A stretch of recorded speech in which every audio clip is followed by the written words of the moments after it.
Do you send a lot of emails on your Galaxy S25 Ultra? Let's make typing email addresses faster by customizing the spacebar row in your Samsung keyboard. To do so, open any app where you can use the keyboard, like when you are opening a note.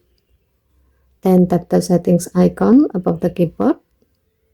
Scroll down the screen. Tap Layout. Scroll to the spacebar row style section and find email address input.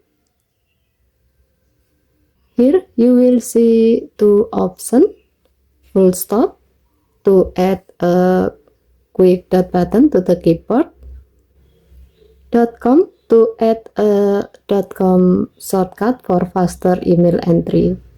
So if you often type email addresses, you can enable the .com shortcut to save time. Just one tap instead of typing .com every time.